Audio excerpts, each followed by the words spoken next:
Welcome to the verse of the day. May you be blessed as you receive it.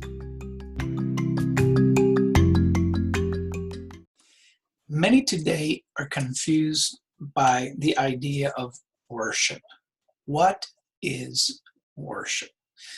I'm not going to explain all the intricacies of worship right now, but I'm going to try to point you in the right direction. In the Old Testament, people have to get close to God. How do you get close? How do you come before a holy, all-powerful God when we're sinners, when we are so weak?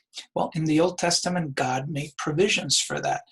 Through Moses, he told the people that he needed to come to God with offerings, with sacrifices, particularly because it was through the blood that they would be able to have forgiveness long enough in order to come before the presence of a holy and all-powerful God. But we know that Jesus is our sacrificial lamb.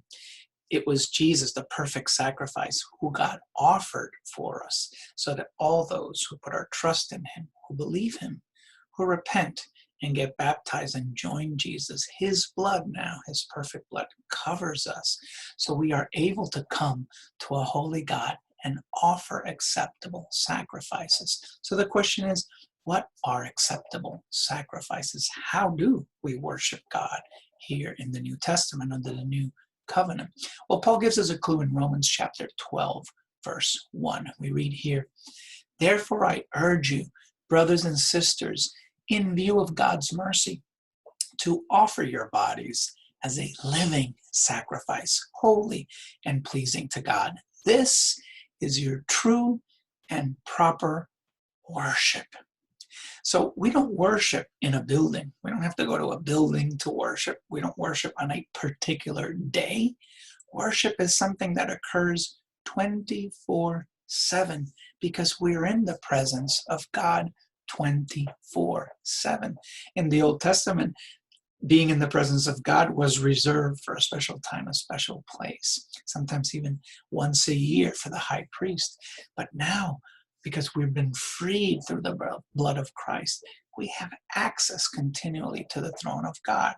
So our worship of God is 24/7, and it occurs by us using our bodies the right way, offering our bodies as a living sacrifice. We don't come to God with dead sacrifices anymore as they did in the Levitical priesthood. No, we have a much more special priesthood offered to us by Jesus, and that is with the use and with the offering of ourselves as a living sacrifice. So how does one do that?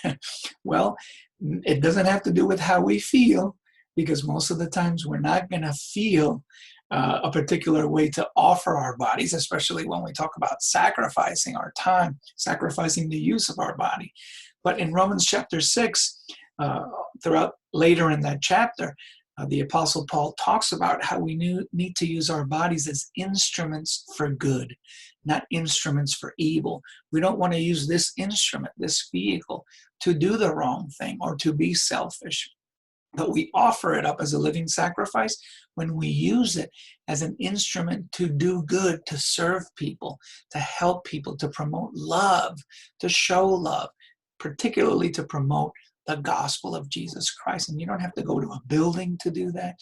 You don't have to do anything else to do that other than make sure you're washed and covered by the blood of Christ, by being in a relationship with him, by being born again through water and the Spirit, being baptized. Once I have that, then anything that I do with this body is pleasing to God because I'm doing it as an offering to him. I'm offering the members of my body to serve God and to please him, and that you can do always at any time and during any pandemic or situation. Some people think they're upset, oh, I can't worship God because I can't be with the church in this particular building on this particular day. Nobody said anything about that being worship. Yes, we do gather together. We take the Lord's Supper on the first day of every week to memorialize, to commemorate what Jesus did for us to set us free to truly worship God. Sunday is not necessarily a day of worship. It's a day of collective remembrance of what Jesus did for us. There is no day of worship. Every day, every hour is a time to worship God, and is a time to offer our bodies the right way. And that is what is pleasing to God. I hope you think about that. God bless you.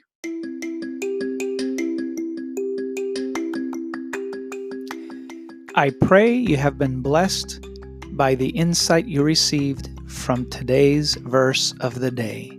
Walk with the Lord and be a blessing.